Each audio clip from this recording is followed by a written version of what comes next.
কবরে আযাব আল্লাহ মানুষকে দেখায় না।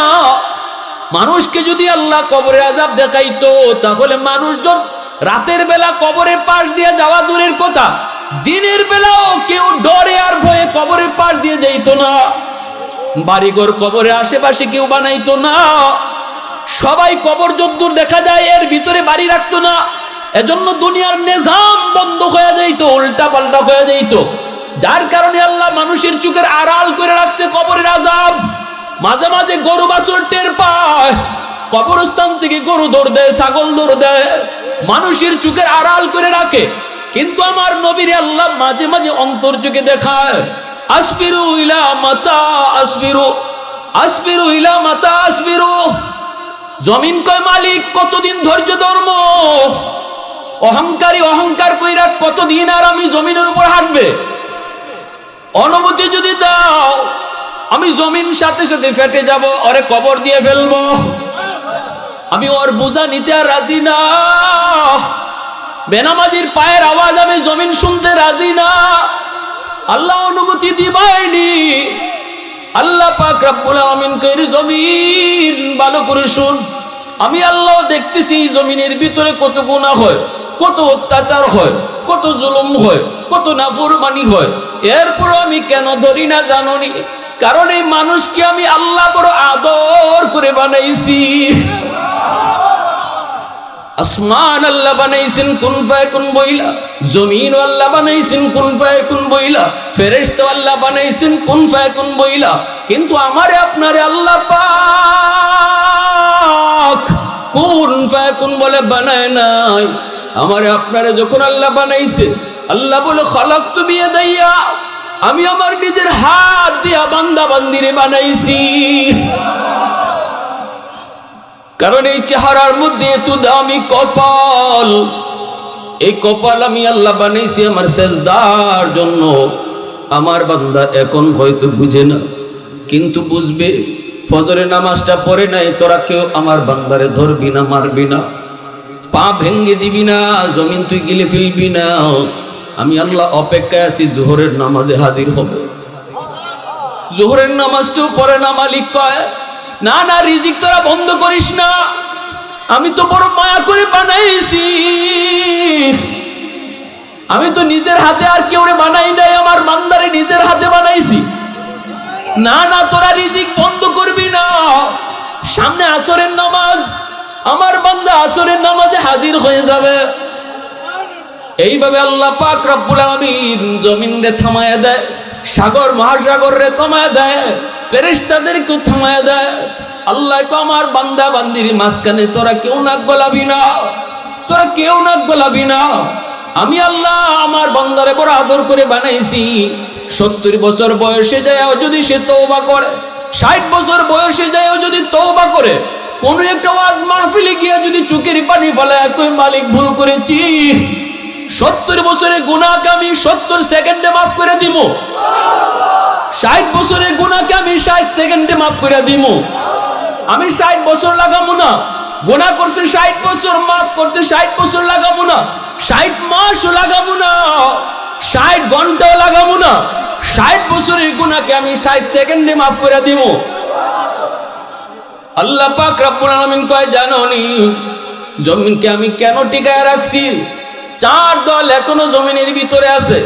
লাউলা মাশাইখু রুক্কা ওয়াশ-শাবাবু খুশা ওয়াল আতফালু রুদ্দা ওয়াল আনআমু রুত্তা লাজআলতুস সামাআ হাদিদা ওয়াল আরদা খাফসাফা ওয়াত তুরাবা রামাদা ওয়ামা আনজালতু মিনাস সামাই কাতরা ওয়ামা আনবাততু মিনাল আরদি নাবাতা বাল আনজালতু আলাইকুমুল আযাবা সাব্বা।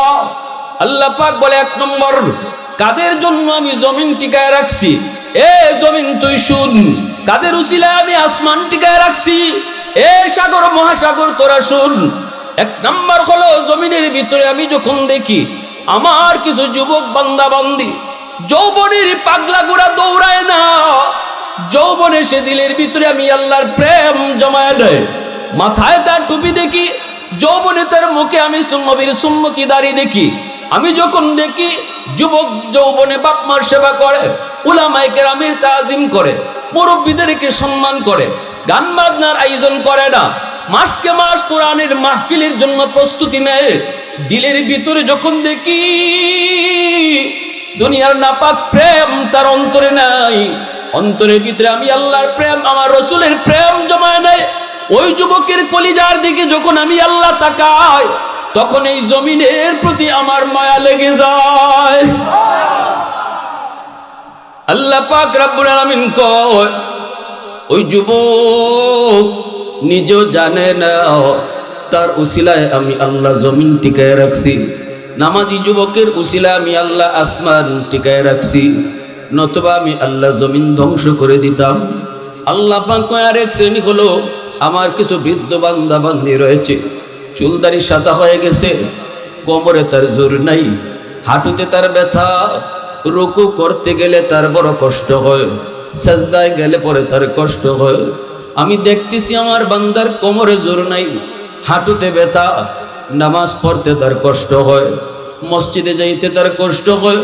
এরপরও আমার কিছু বৃদ্ধ বান্দা রয়েছে, লাঠি বোর্ড দিয়ে মসজিদের দিকে টুকটুক টুকটুক করে মসজিদে হাজির হয়, রুকুতে যায় কষ্ট হয়, এরপরও যখন রুকু করে সেজদা করে, তার রুকু সেজদার দিকে তাকাইলে এই জমিনের প্রতি আমি আল্লাহর বড় মায়া লেগে যায়।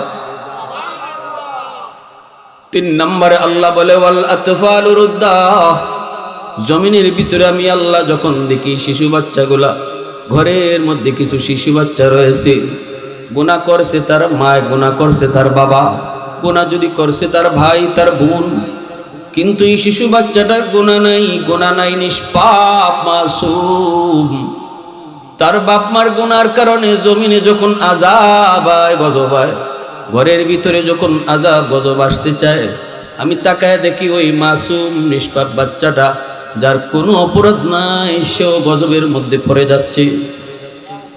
আমি আল্লাহ দেখতেছি ঘরের রিজিক যদি বন্ধ করে দেওয়া হয়, বেনামাজিদের কারণে যদি ঘরের রিজিক বন্ধ করে দেওয়া হয়, শিশু বাচ্চাটাও রিজিকের কষ্টে পড়ে যায়।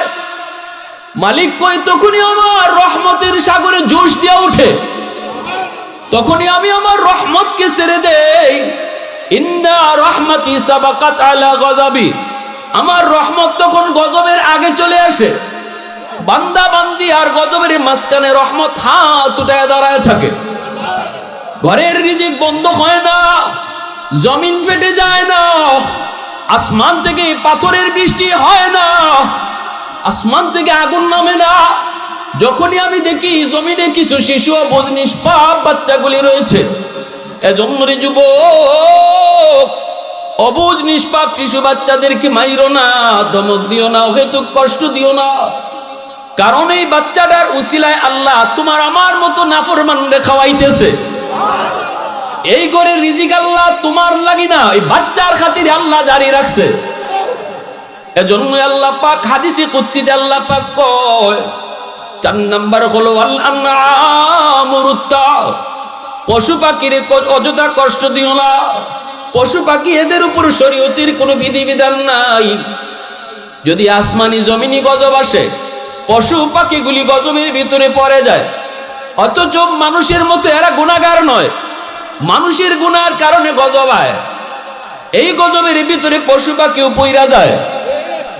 আমি যখন পশু পাখির কান্না আমি আল্লাহ কুদরতি কানে শুনি, তখনই আমার রহমতের সাগরে জোশ দিয়ে উঠে, আমি আমার রহমতকে ছেড়ে দেই, রহমত তখন গজবের আগে চলে যায়। এজন্য আল্লাহ পাক রব্বুল আলামিন কই, জানোনি এই জমিনকে আমি আল্লাহ যাদের উসিলায় টিকায় রাখছি রে, তাদের ভিতরে একদল হলো আল্লাহ বিতু খুদা বিরু যুব সমাজ। নবীজি বলতেছে, যুবক আর কাইন্দ না, আমি রাসূলকে কাঁদাইও না, আমি তোমাকে আমল শিখাই দিচ্ছি। তুমি যদি আজও 5টা আমল বাপমার জন্য করো, এই 5টা কাম যদি করো, তোমার মা তোমার বাবা কবরে শুয়ে শুয়ে তোমার খেদমত পাইতে থাকবে। কয়টা আমলের কথা রাসূল বলছেন? একটু জোরে বলেন, কয়টা? মনোযোগ কার কার আছে একটু হাত তুলে আল্লাহকে দেখান। আল্লাহ তুমি কবুল করো, সবাই বলি আমিন, আরো জোরে বলি আমিন। 5টা আমলের কথা আমি এখন ধারাবাহিক বলবো, একজন একজন করে। আমি হয়তোবা এই মজলিস থেকে কাউকে না কারো কাছ থেকে 5টা আমল বয়ান শেষে শুনবো। যে বলবে খুশি হয়ে আমি তো আমার তরফ থেকে তারে পুরস্কার দিব। শুনতে হবে 5টা আমল। নবীজি কি বলছেন? যুবককে সামনে নিয়া, কয়জন যুবক নবীর সামনে দাঁড়ানো? জোরে বলেন কয়জন? নবী বক্তা একজন, শ্রোতাও একজন। এত দামি ওয়াজ নবীজি করলেন একজন শ্রোতার সামনে লইয়া। এতে করে নবী বুঝাইছেন লক্ষ লক্ষ শ্রোতা মাহফিল সফলতার জন্য আলামত নয়। একজন মানুষ যদি দিল থেকে মাহফিলের কথাগুলি আমলের নিয়তে নিয়ে যায় তবেই মাহফিল সার্থক। আল্লাহ রসুল এই কথা বলতে পারতেন, চলো মসজিদে নববীতে যাই, আমার অনেক সাহাবীরা আছে, একটা ওয়াজ করি, তোমার সাথে আরো 10 জনে শুনবে। রসুল এই কথা তো বলেন নাই। আল্লাহ রসুল দেখতেছেন যুবক যে মন নিয়ে আসছে তার এখনই ওয়াজটা করা দরকার। রসুল একজন শ্রোতার সামনে রেখে বয়ান শুরু করে দিয়েছে। আল্লাহ রসুল বলেন আসসালাতু লাহুমা।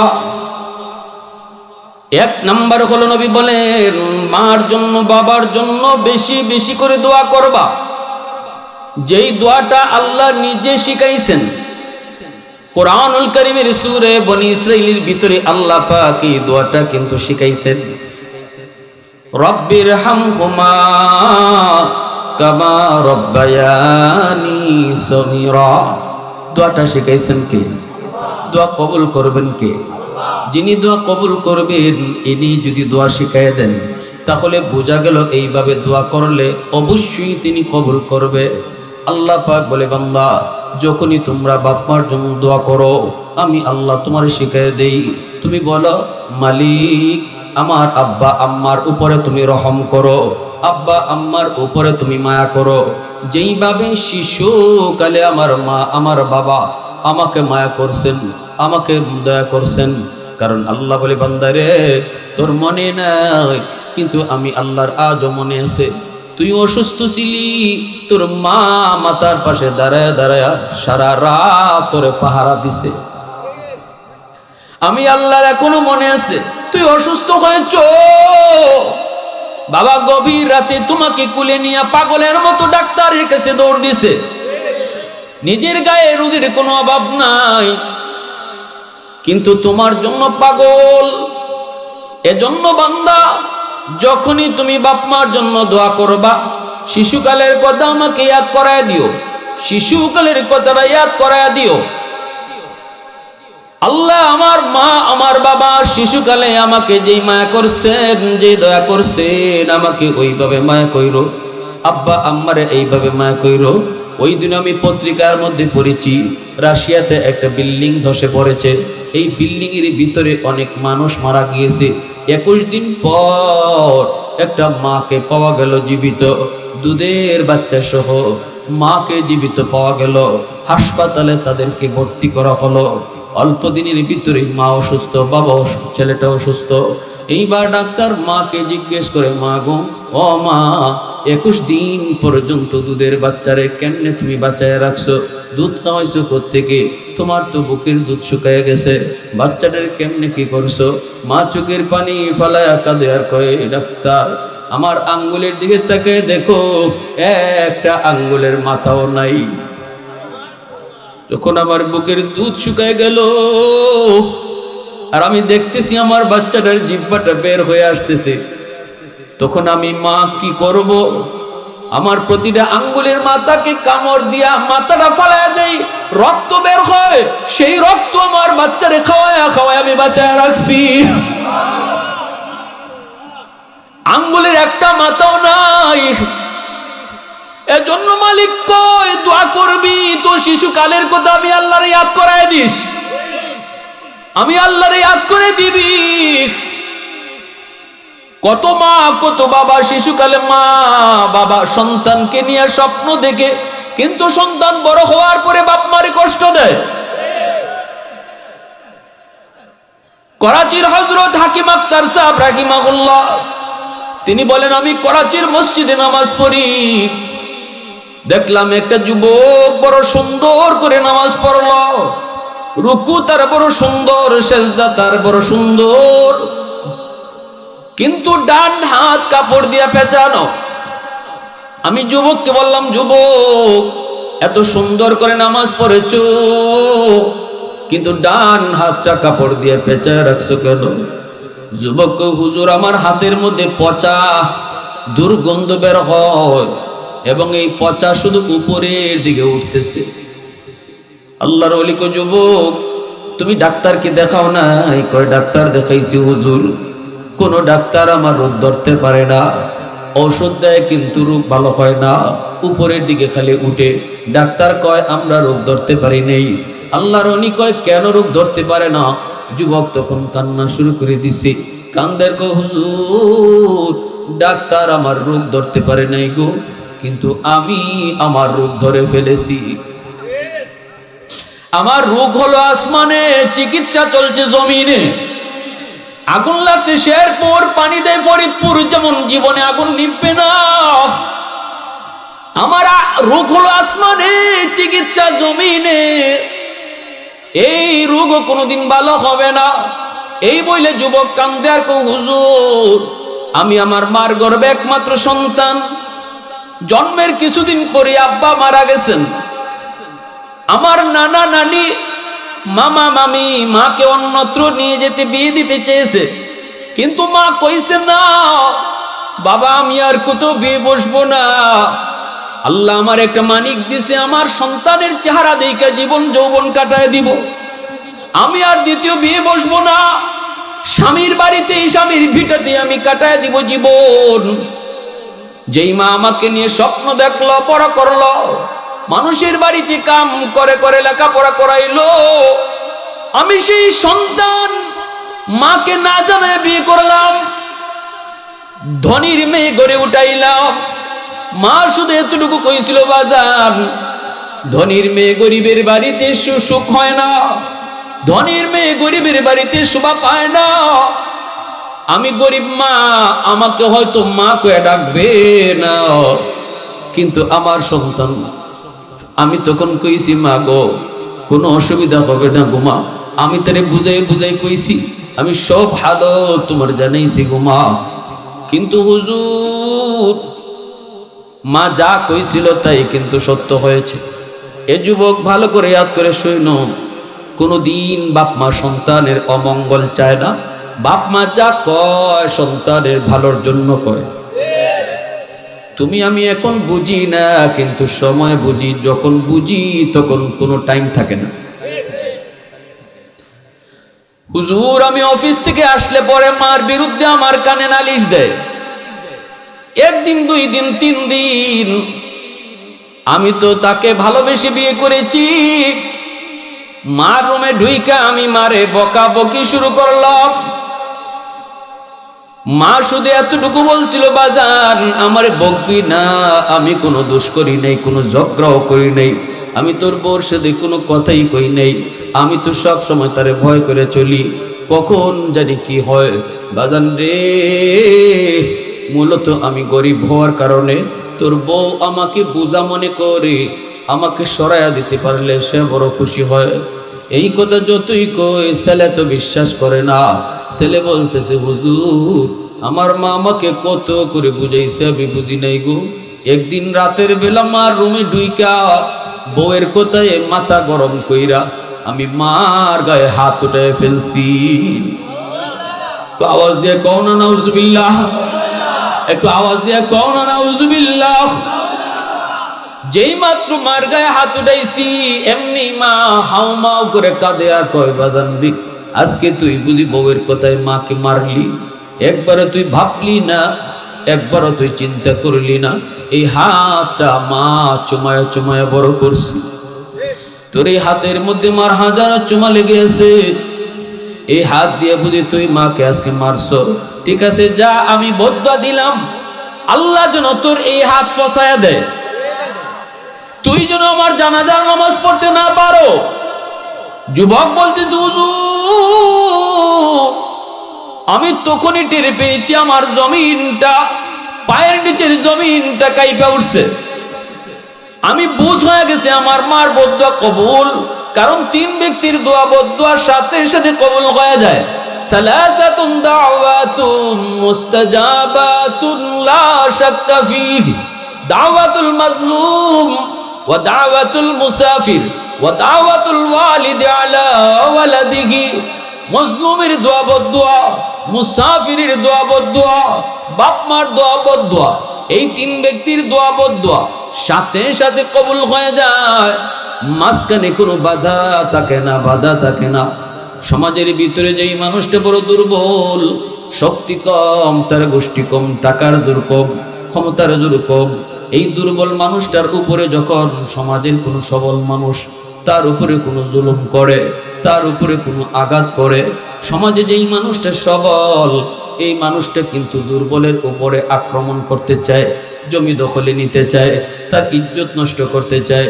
ওই দুর্বল মানুষটা যখন মেম্বারের কাছে বিচার দেয় না, চেয়ারম্যানের কাছেও যায় না, এমপির কাছেও যায় না, আল্লাহর আদালতে বিচার বসায় দেয়।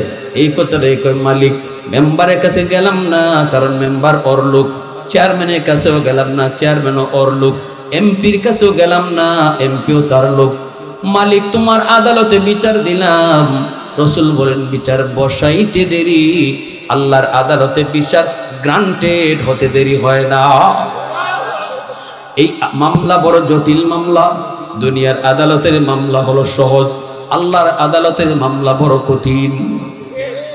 দুনিয়ার জজ সাহেবকে ম্যানেজ করা যায় টাকা দিয়ে, পয়সা দিয়ে, ক্ষমতা দিয়া, কিন্তু হাসরের মাঠে আল্লাহর আদালতে যার বিরুদ্ধে মামলা, মানুষের হক নষ্ট করেছ, আরেকজনের হক মেরে খাইছ, আরেকজনের টাকা আত্মসাৎ করেছ, তারে না জানাইও যদি করো, এই মামলাটা আল্লাহর আদালতে বড় ভয়ঙ্কর মামলা হবে।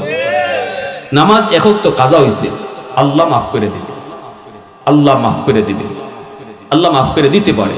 কিন্তু আমি যদি কোনো মানুষকে কষ্ট দিয়ে থাকি, মানুষের কোনো হক নষ্ট করে থাকি, এই বিষয়ে আল্লাহ বলবে আমি কিছু জানি না, তার কাছ থেকে মামলা ডিসমিস করো। তোমার নামাজ, তোমার রোজা, তোমার হজ, তোমার যাকাত সব কিছু আমি আল্লাহ আটক রাখলাম, আগে মামলা ডিসমিস করো, তারপরে নামাজ দিয়ে জান্নাতে যাও।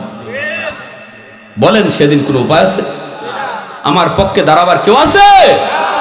তাহলে আমি শক্তির বলে, আমি আমার ক্ষমতার বলে সমাজের দুর্বল মানুষটাকে কষ্ট দিলাম, আঘাত করলাম, তার বিরুদ্ধে গীবত করলাম, মানুষের কাছে কয়ে কয়ে বেড়াইলাম, এ একটা মানুষ, এত মানুষের জাতো না, এর বিরুদ্ধে আমি বদনাম করলাম। গীবত যার বিরুদ্ধে করা হয় তার হক নষ্ট করা হয়। হাদিস শরীফে আল্লাহ রসুল বলেন, অগোচরে যার বিরুদ্ধে গীবত করা হয় তার আমল নামায় যে গীবত করলো তার যাবতীয় আমল আল্লাহ তার অ্যাকাউন্টে জমা দিয়ে দেয়। আল গীবাতু আশাদ্দু মিনাজ জিনা, জিনার চেয়েও গীবত কঠিন গুনাহ। কারণটা কি? গীবতকারী অহংকারী হয়।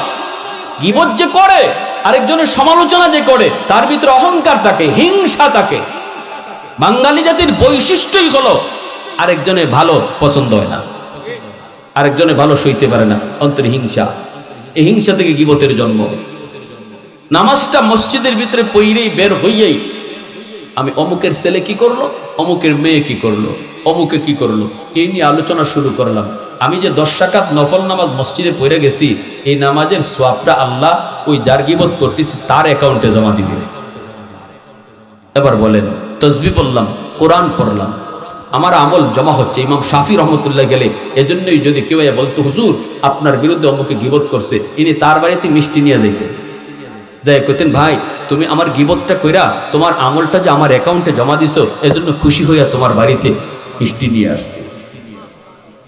ইমাম আবু হানিফা রহমতুল্লাহ গেলে বলেন, যদি কেউ গীবত করতেই চাও বাপমার কইরো, তাহলে বাপমার লাভ হবে, তোমার নামাজটা মা বাবা খাইব।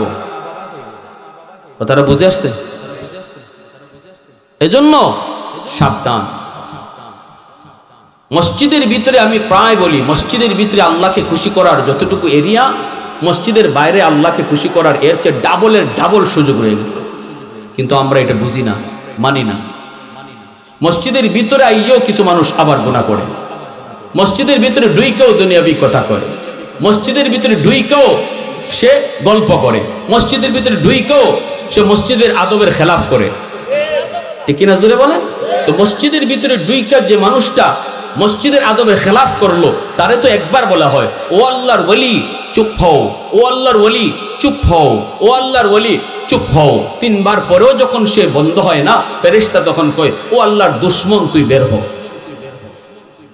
এতটুকু ধমক দেওয়া হয় আল্লাহর ঘর মসজিদের ব্যাপারে।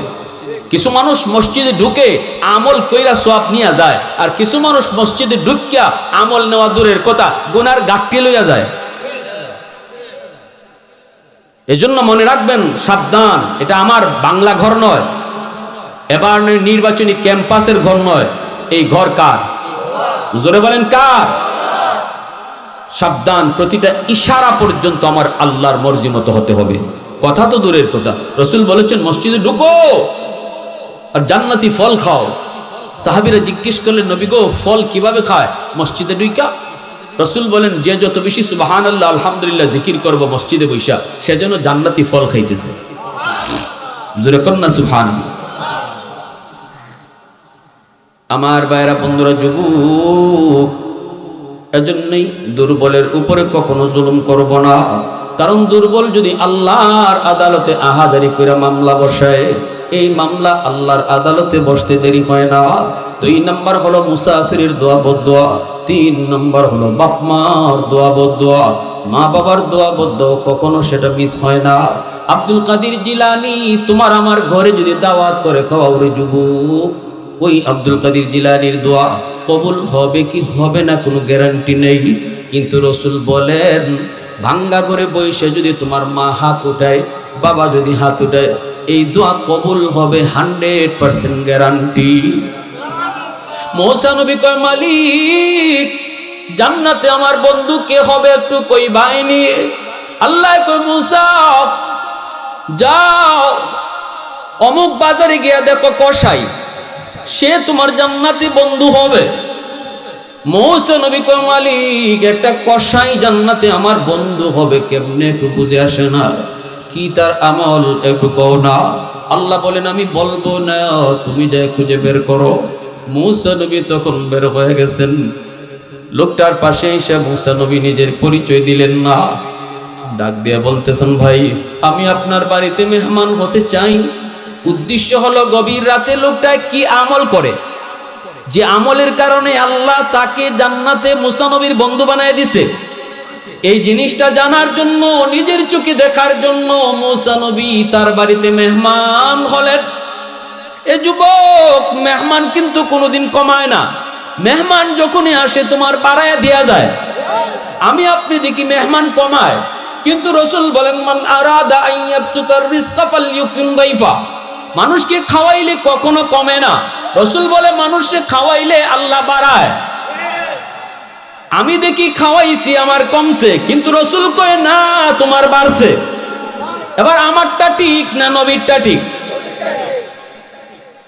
কসাই মানুষটা বড় খুশি, কই চলেন আমার বাড়িতে মেহমান হন। নিয়ে গেল মুসা নবী। দেখেন লোকটায় যায় বিবির ঘরে আগে ঢুকলো না, নিজের ঘরে আগে ঢুকলো না।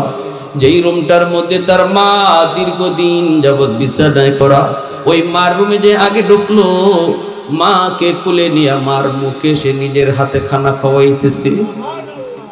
ছোট 2টা বাচ্চা বাবার পায়ে পড়ে কান্দে, বাবা গো সারাদিনে উপাস, কিছু খাই নাই, বাবা আর সহ্য হয় না, আমাদেরকে খানা দাও। বাবার হাতেই কিন্তু খানা, কিন্তু সন্তানের মুখে আগে দেয় না। সন্তানের মাথায় হাত বুলায় বলতেছে বাদান একটু সবর করো, আগে তোমাদের দাদুরে খানা খাওয়ায় নেই, এরপরে বাবা তোমাদেরকে নিয়ে খানা খাবো। মুসা নবী দেখতেছেন 2টা আদরে কলিজার টুকরা সন্তান বাবার পায়ে পড়ে গেছে, এরপরে বাবায় খানা দিল না। মুসা নবী জিগায় বাইরে মারে কতদিন যাবত তুমি সবার আগে খাওয়াইতেছ, নিজেরা খাওয়ার আগে মারে খাওয়াইতেছ, এটা কতদিন যাবত? তখনই কসাই লোকটা কয় হুজুর আমি আজকে 40 বছর যাবত আগে মাকে খাওয়াই, এরপরে নিজেরা খাও। পৃথিবীতে মায়ের মতো আপন কেউ হবে না, পৃথিবীতে মায়ের মতো আপন কেউ হবে না। তোমরা কোনোদিনও মায়েরই মনেতে কষ্ট দিও না, তোমরা কোনোদিনও বাবারই মনেতে কষ্ট দিও না।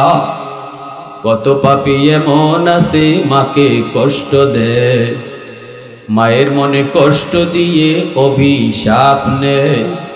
মায়ের মনে কষ্ট দিলে খোদা যে সহে না, মায়ের মনে কষ্ট দিলে খোদা যে সহে না। তোমরা কোনোদিনও মায়েরই মনেতে কষ্ট দিও না, তোমরা কোনোদিনও মায়েরই মনেতে কষ্ট দিও না। মুসা নবী কই ভাই তোমার মা বীর করে কি যেন দোয়া করলো বুঝি নাই। লোকটায় কয় আমার আম্মা সব সময় দুইটা দোয়া করে, একটা দোয়া দুনিয়াতে কবুল হয়ে গেছে আমি পাইয়া গেছি, আরেকটা দোয়া করে আখেরাতে, কিন্তু এটা কেমনে সম্ভব আমার বুঝে আসে না। মুসা নবী বলতেছে কি সেই দোয়া একটু কয় মা একটা দোয়া করে মালিক দুনিয়াতে আমার সন্তানরে কখনো তুমি অভাবে ফেলায়ও না। এই দোয়া কবুল হয়ে গেছে, আল্লাহ আমারে অভাবে রাখে নাই, আমি কোনো অভাব টের পাই না। আরেকটা দোয়া করে মায় ও মালিক জান্নাতে মুসা নবীর বন্ধু বানায় দিও আমার সন্তানরে। কিন্তু আমি দোয়াটা কেমনে কবুল হবে আমার বুঝে আসে না ভাই, মা এটা কেমন দোয়া করে কেমন দোয়া করে। তখনই মুসা নবী টান দিয়া তারে বুকে জড়ায় কান্না শুরু করছে। পয়গম্বর কান্দে আর করে ভাই বুকে আয়, আমার বুকে আয়, তোমার মার এই দোয়াটাও আল্লাহ কবুল করে নিছে। আমি বনি ইসরাইলের পয়গম্বর, আমি আল্লাহকে জিজ্ঞেস করেছিলাম মালিক একটু কও না জান্নাতে আমার বন্ধু কে হবে। আল্লাহ তোমার ঠিকানায় আমাকে পাঠায় দিছে। আমি আল্লাহর কাছে জানতে চেয়েছিলাম কোন আমলের কারণে, আল্লাহ বলে তুমি যে আমল বের করো। আমি তো মনে করেছি গভীর রাতের কোনো আমল, কিন্তু এখন আমল পেয়ে গেছি রে ভাই। আমলটা হলো তোমার মার দোয়া। তোমার মার দোয়ার কারণে আল্লাহ তোমাকে জান্নাতে আমার বন্ধু বানায় দিছে। এজন্য আল্লাহ রসুল বলেন জাননি জাননি বাপ মার দোয়া বদুয়া দুটোটা আল্লাহর দরবারে কবুল হয়ে যায়, কবুল। ওইদিকে ওই যুবক বলতেছে হুজুর আমি তো আমার মার গায়ে হাত উঠাইছি। মার সাথে সাথে ডাক দিয়া বলতেছে তোর হাত যেন ফচ্ছে যায়, তুই যেন আমার জানাজার নামাজ পড়তে না পারো। হুজুর কিছুদিন পরে আমি অফিস থেকে খবর পেলাম মা মারা গেছে, জানাজা পড়ার জন্য আমি গ্রামে আসতে চাইমু, কিন্তু রাস্তাঘাটে এত সমস্যা হয়েছে, অনেক দেরি হয়ে গেছে গ্রামে পৌঁছতে। এলাকার মানুষজন আমাকে ছাড়াই মার জানাজা পড়ে ফেলেছে। আমি বলেছি ভাই তোমাদের কোনো দোষ নাই, এটা আমার মার বদদোয়া। কিছুদিন পরেই দেখি আমার ওই হাত, ডান হাত, যে হাত দিয়ে মাকে মারছিলাম, এই হাতের মধ্যে ফোড়া দেখা দিছে। এই ফোড়া থেকে পচা শুরু হয়েছে। ডাক্তার দেখাই অ্যান্টিবায়োটিক খাই, অ্যান্টিবায়োটিক দেয়, কিন্তু ফোড়া ভালো হয় না, পচন ভালো হয় না। উপরের দিকে শুধু উঠে পুরা হাত পুরা নিয়ে যাইতেছে পচায়া। আমি ডাক্তারকে বললাম ডাক্তার একটু কও না আমার রোগটা কি। ডাক্তাররা কয় জানি না বুঝি না কি রোগ, এর উপরে তো কোনো চিকিৎসা নাই। আমি তখন বলেছি ডাক্তার তোমরা আমার রোগ ধরতে পারো নাই, কিন্তু আমি আমার রোগ ধরে ফেলেছি। এটা আমার মার বদদোয়া, আমার মার বদদোয়া। আমি মার গায়ে হাত উঠাইছিলাম গো, মা তখন একটা বদদোয়া দিছিল তোর এই হাত যেন ফসে, যে হাত দিয়ে আমারে মারছো। হুজুর এখন আমি কাপড় দিয়ে হাতটা পেঁচায় পেঁচায় রাখি আর মসজিদে মসজিদে ঘুরি, আল্লাহর কাছে কান্দি। ভাইরা মনে রাখবা বাপ্পারে কষ্ট দিয়া যে সন্তান দুনিয়াতে থাকবা মা কবরে যাবে, অথচ অথবা বাপ মা দুনিয়াতে আছে তুমি কবরে চলে গেছো। মা বাবার কলিজায় ব্যথা দিয়া মাফ নিতে পারো নাই, দোয়া নিতে পারো নাই, খুশি করতে পারো নাই। দুনিয়ার এমন কোনো শক্তি নাই রে যুবক তোমারে সুপারিশ করে মাফ করাইতে পারে। কারণ হলো মদিনার কবরের পাশ দিয়া একদিন রসুল যাইতেছেন সাহাবায়ে কেরামদেরকে নিয়া। রসুল অন্তর চোখে দেখেন কবরের ভিতরে একটা যুবকের আযাব হইতেছে, আগুনে পুরায়, সাপে কামড় খায়, আর যুবক মা মা কয়ে চিৎকার করে কান্দে। রসুল বলেন, সাহাবীরা একটু শুনো, তোমরা তো দেখো না, কিন্তু আল্লাহ আমাকে দেখাইছে। এই কবরের ভিতরে কিছুদিন কয়েকটা যুবক মারা গেছে, যুবককে কবরে রাখা হয়েছে, যুবক আগুনের পুড়তেছে, সাপের কামড় খাইতেছে, আর মা মা কয়া চিৎকার করে কান্দে। আমি রহমতের নবী পাশ দিয়া যাব, একটু সুপারিশ না করলে কেমন হয়? আমি তো রহমতের নবী, উম্মতের কান্ডারি নবী। মায়ার নবী হাত উঠায় দিলেন, সাহাবায়ে কেরাম আমিন বললেন, কিন্তু আল্লাহ আযাব বন্ধ করলো না। নবী আবার হাত উঠাইলেন, সাহাবীরা আবারও আমিন বললেন, আযাব বন্ধ হয় না।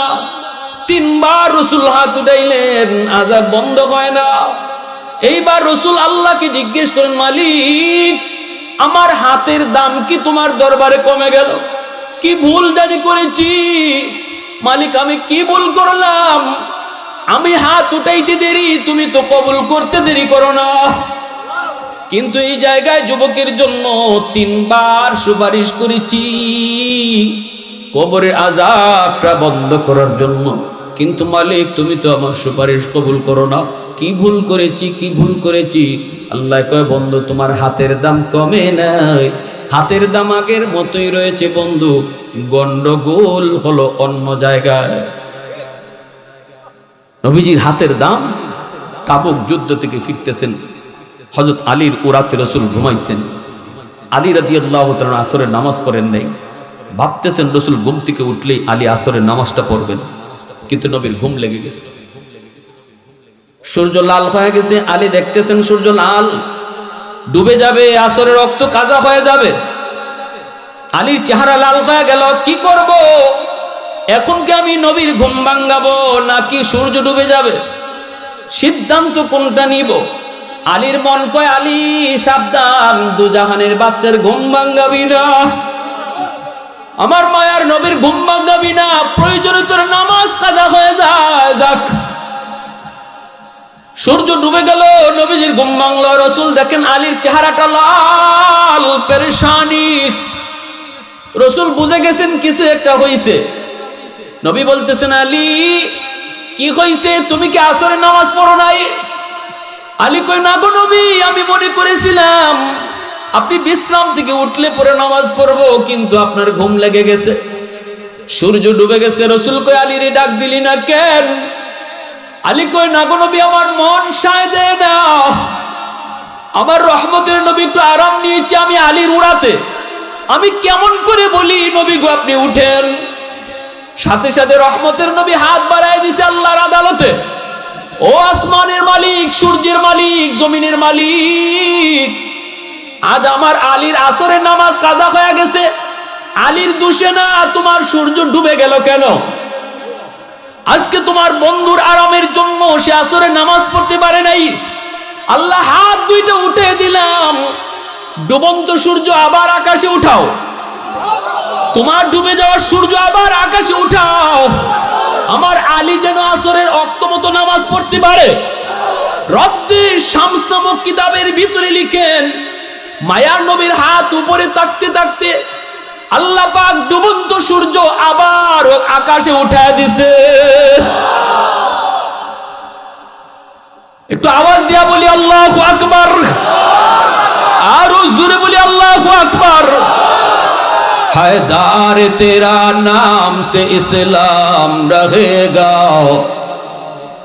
हैदार तेरा नाम से इस्लाम रहेगा, दुनिया की शजाअत में तेरा नाम रहेगा, दुनिया की शजाअत में तेरा नाम रहेगा, उस्मान तेरा नाम से इस्लाम रहेगा, दुनिया की सखावत में तेरा नाम रहेगा, मुआविया तेरा नाम से इस्लाम रहेगा, दुनिया की सियासत में तेरा नाम रहेगा, दुनिया की सियासत में तेरा नाम रहेगा। मुसलमाনের আওয়াজ দেখো, আল্লাহু আকবার। আল্লাহ পাক বলে, বন্ধু তার মা এখনো দুনিয়ায় জীবিত, তোমার হাতের দাম আমার কাছে কমে নেই, আগে যেমন ছিল এখনো তেমনই রয়েছে, তোমার তরফ থেকে কোনো ভুল নাই বন্ধু। এই যুবকের মা এখনো দুনিয়ায় জীবিত, মার কলিজায় অনেক ব্যথা, যুবক মারে কষ্ট দিয়েছে, মার গায়ে হাতও উঠাইছে, মরণের সময়টা তো মায় যুবকরে মাপ দেয় না, চোখের সামনে সন্তান মরতেছে, এরপরও মায় মাপ দিছে না। এত ব্যথা দিছে মারে, এত ব্যথা দিছে, তো আঘাত দিয়েছে, বউয়ের কোথায় মারে ভাত দেয় নাই, মার গায়ে হাত উঠাইছে, মারে বকাবকি করছে, মাপ নেই নাই, মাপ নেই নাই, মারে খুশি করে নাই। বন্ধু এজন্য আমি আল্লাহ সিদ্ধান্ত নিয়েছি, যতক্ষণ পর্যন্ত তার মা তার মাফ না দিবে, আমি আল্লাহ কারো কোনো সুপারিশ কবুল করব না। রহমতের নবী দুজাহানের বাদশার সুপারিশ আল্লাহ কবুল করলো না, আর আমি আর তুমি বাপ মারে ভাত না দিয়া, বাবারে একটা মুরগি না খাওয়াইয়া আমার পিসাবের দরবারে গরু লইয়া যাই, পিসাবরে খুশি কইরা আল্লাহরে খুশি করা যায় না, মা বাবারে খুশি রাইকা আল্লাহরে খুশি করা যায়। এজন্য আমার রহমতের নবীর হাত আল্লাহ ফিরাইয়া দিছে। আল্লাহ কয় না বন্ধু, মায় মাফ করে না করলে আমি কারো সুপারিশ কবুল করব না। নবী কয় সাহাবীরা দ্রুত যাও, তার মাকে যায় আমার সালাম জানাও। মহিলাকে সালাম জানানো মাত্রই তিনি দৌড়ে আসলেন। রাসূল জিজ্ঞেস করেন, মা কবরটা চিনোনি? মহিলায় কয়, নবী গো আমার সন্তানের কবর। রাসূল কয়, এই সন্তান বুঝি তোমার অনেক কষ্ট দিয়েছে গো মা, তোমার কলিজায় নাকি অনেক ব্যথা, যার কারণে যুবক কবরে আগুনে জ্বলতেছে, সাপের কামড় খায়। মা মা কয়ে চিৎকার করে কান্দে। কবরে আযাব আল্লাহ মানুষকে দেখায় না, মানুষকে যদি আল্লাহ কবরে আযাব দেখাইতো তাহলে মানুষজন রাতের বেলা কবরের পাশ দিয়ে যাওয়া দূরের কথা, দিনের বেলাও কেউ ডরে আর ভয়ে কবরের পাশ দিয়ে যাইতো না। বাড়িঘর কবরে আশেপাশে কেউ বানাইতো না, সবাই কবর যদ্দূর দেখা যায় এর ভিতরে বাড়ি রাখতো না। এজন্য দুনিয়ার নিজাম বন্ধ হয়ে যাইতো, উল্টা পাল্টা হয়ে যাইতো, যার কারণে আল্লাহ মানুষের চোখের আড়াল করে রাখছে কবরের আযাব। মাঝে মাঝে গরু বাছুর টের পায়, কবরস্থান থেকে গরু দৌড় দেয়, ছাগল দৌড় দেয়, মানুষের চোখের আড়াল করে রাখে। কিন্তু আমার নবীর আল্লাহ মাঝে মাঝে অন্তর চোখে দেখায়। রাসূল বলে, মা গো আমি দেখেছি তোমার সন্তান আগুনে পুড়ে আর মা মা কয়ে কান্দে। আমি আল্লাহর কাছে রহমতের নবী, উম্মতের কান্ডারি নবী 3 বার সুপারিশ করছি, আমার সাহাবীরা আমিন আমিন কইছে, কিন্তু আযাব আল্লাহ বন্ধ করে না। আল্লাহ আমারে সাফ সাফ জানায় দিছে, গো মা তুমি যদি মাফ না করো আল্লাহ তার আযাব বন্ধ করবে না। এই কথা বইলেই রহমতের নবী মার দিকে তাকায়, নবী নিজেও কান্দে, মা গো একটু মাফ করে দাও, 10 মাস 10 দিন তো তুমি তারে পেটে রাখছো, সন্তান কলিজায় লাথি মারছে, এরপরও কোনোদিন বাবার কাছে নালিশ করো না, একদিনও কও নাই তোমার সন্তানে আমার কলিজায় লাথি মারছে, ঘুম ভাঙিয়ে দিছে, খানা তোমার বন্ধ করে দিছে, সহ্য করেছো, এই সন্তানের জন্যই তো এত কিছু করছো। আজকে সন্তান কবরে আগুনে জ্বলে, আমি নবী দেখতেছি, মাগো একটু মাফ করো, তুমি মাফ না করলে আযাব বন্ধ হবে না। মহিলাটা মাথাটা নিচের দিকে দিয়ে দিছে, নবীর কথায় কোনো জবাব দেয় না। আল্লাহ নবী যতই সুপারিশ করে মহিলা জবাব দেয় না, মা জবাব দেয় না। এরপরে মা মুখটা উঠাইছে, চোখের পানিটা মুছে আর কয়, নবী গো আমার পিঠটা কি আপনার একটু দেখাইবো? এখনো পিঠে অনেক মাইরের দাগ, আমি এর মাফ করবো না গো নবী, মাফ করবো না, আমি এর মাফ করবো না। মায়ার নবী দয়ার নবীর চোখ দিয়ে পানি ঝরে, মার কান্না দেখে রাসূল নিজেও কাঁদে। নবী কাঁদে আর কয়, উম্মত জন্মের আগে আমি রাসূল বাবা হারাইছি, আব্বু ডাকের ভিতরে কত মজা আমি রাসূলটা জানি না। বোঝ হওয়ার পর মা হারাইছি, মার খেদমত করার সুযোগ পাই নাই। আজকে তোমরা বুঝি মার সাথে আচরণ করো, বাবার সাথে আচরণ করো, চোখ লাল করে কথা কও, ধমক দিয়ে কথা কও, যেখানে আমার আল্লাহ কইছে ওয়াবিল ওয়ালিদাইনি ইহসানা, মার সাথে ভালো আচরণ করো, বাবার সাথে উত্তম আচরণ করো। বৃদ্ধ বয়সে আহ উহ মুখ থেকে বের করায়ও না, ধমক দিয়া কথা কইও না, নরম নরম ভাষায় বাপ মার সাথে কথা কও। আল্লাহ পাক কয় বান্দা ওয়াবিল ওয়ালিদাইনি ইহসানা, এতটুকু বইলে আমি শেষ দিতে পারতাম, বাপ মার সাথে ভালো আচরণ করো, ব্যাখ্যা করা প্রয়োজন ছিল না। কিন্তু না, আমি আল্লাহ নিজে তোরে ব্যাখ্যা করে বুঝায় দেই, আমি তোরে তাফসীর করে বুঝায় দেই। কোরআনে আল্লাহ নিজে অনেক জায়গায় তাফসীর করে না, মূলনীতি শুধু বলে দেয়। আর বাকিটা কই আমার রাসূলের কাছ থেকে শিখো। নামাজ পড়ো, আল্লাহরে যদি জিগাই মালিক নামাজ কেমনে পড়বো, আল্লাহ কয় আমার রাসূলের কাছ থেকে দেখে শিখো। কিন্তু যখনই মালিক কয় বাপ মার সাথে উত্তম আচরণ করো, এখন যদি কই মালিক কেমনে করবো, আল্লাহ কয় আমি নিজে তোমারে ব্যাখ্যা করে বুঝায় দেই।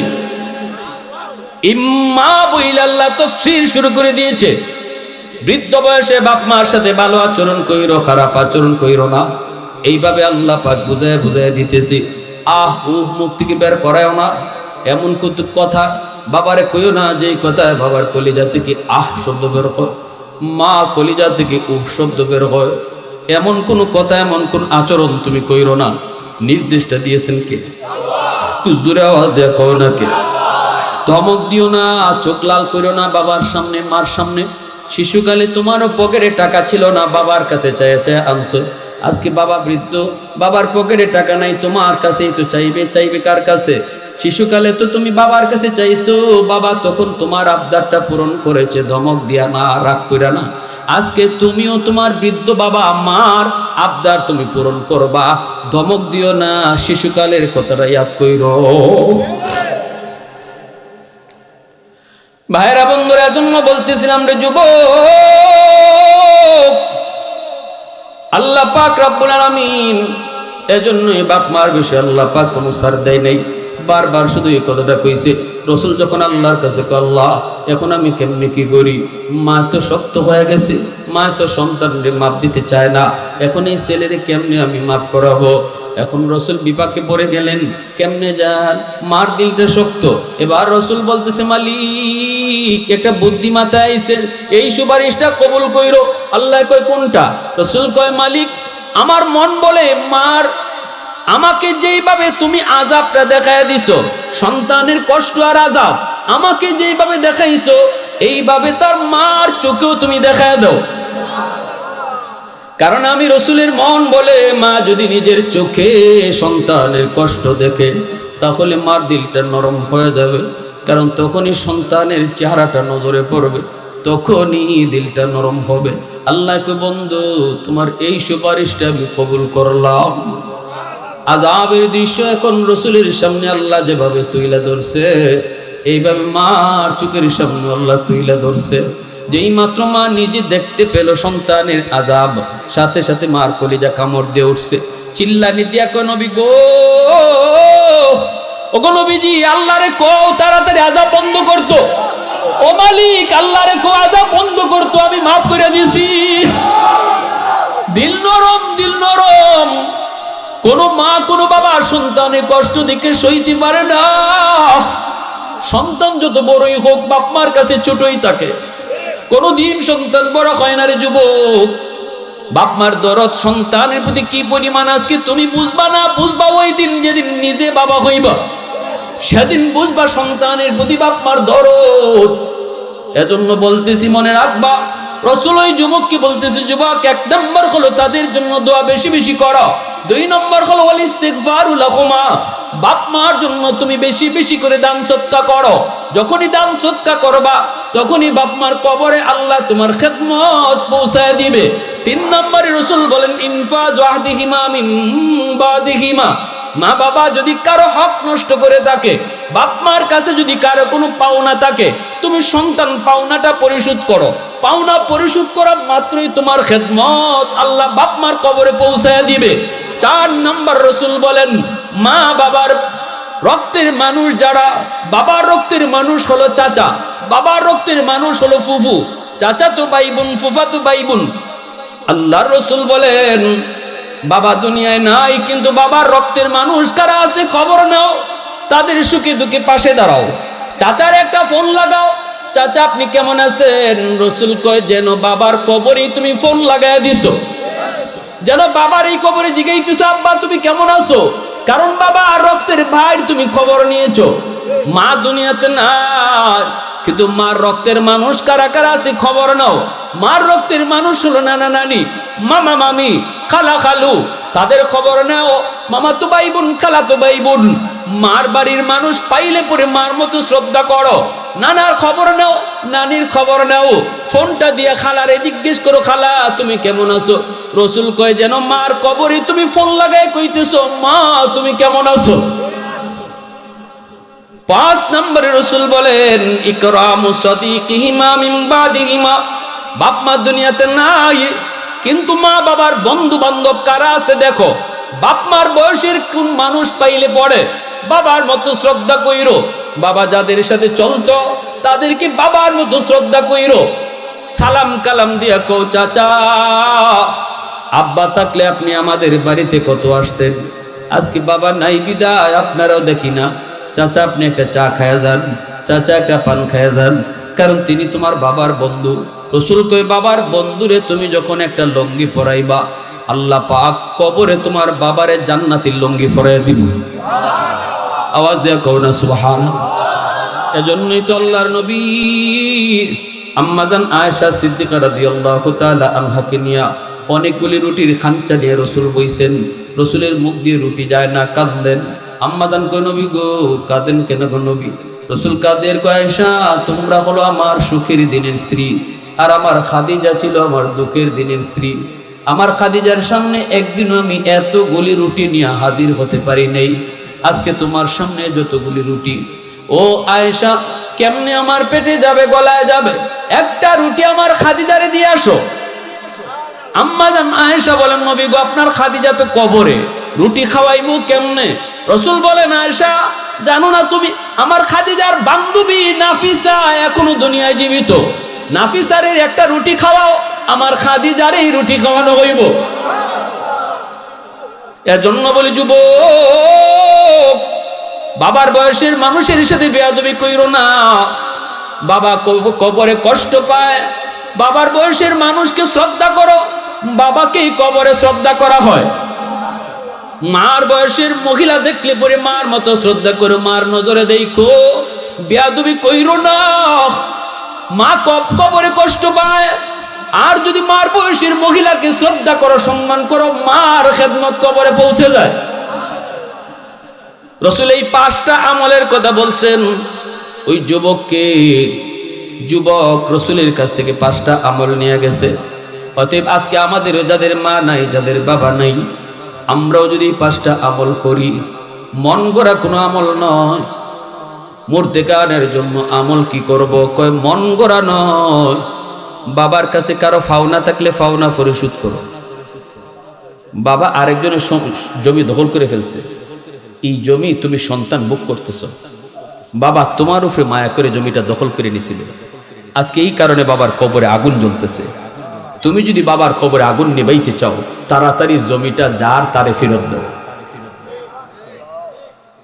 এই আগুন যদি নিবাইতে চাও, বাবা তোমার ফুফুদের সম্পদ দেয় নাই দাদা মরার পরে, ভাইয়ে বইনের হক সব বুক করে খাইছে, অথচ এটা সম্পূর্ণ হারাম। আওয়াজ আসতে কেন জোরে বলেন। ভাই বোনের হক নির্ণয় করে দিয়েছেন কে? ভাগ করে দিয়েছেন কে? বন করে দিয়েছেন কে? এখানে চেয়ারম্যানের কোনো হস্তক্ষেপের কোনো সুযোগ নাই, এটা আল্লাহর আইন। কিন্তু তুমি ভাই বোনের সম্পদ দখল করে খাইতেছো, আর বোনদেরকে বলছো তোরা বেড়াইতে আসবি না, তোরা আসবি না, সম্পদ নিলে বেড়াইতে আসবি কি করে? এই ধরনের কথা কইয়া ভয় লাগাইয়া বোনদের সম্পদ তুমি দিলা না, ভোগ করতেছো। মনে রাখো মরতে দেরি, কবরে আগুন জ্বলতে দেরি নাই। তোমার সন্তান যদি ওই সম্পদ তার ফুফুদেরকে ফেরত না দেয়, ফুফাতো ভাই বোনকে ফেরত না দেয়, কবরে আগুন কোনোদিন নিভবে না। আর আপনাদেরকে বলতেছি এইটুকু হক ফেরত না দিয়া বাবার নামে 10টা গরু জবাই কইরা এলাকার সব মানুষকে খাওয়াইবেন, জিয়াফত করবেন, আগুন নিভবে না। হাতি জমা করে খাওয়াইলেও আগুন নিভবে না।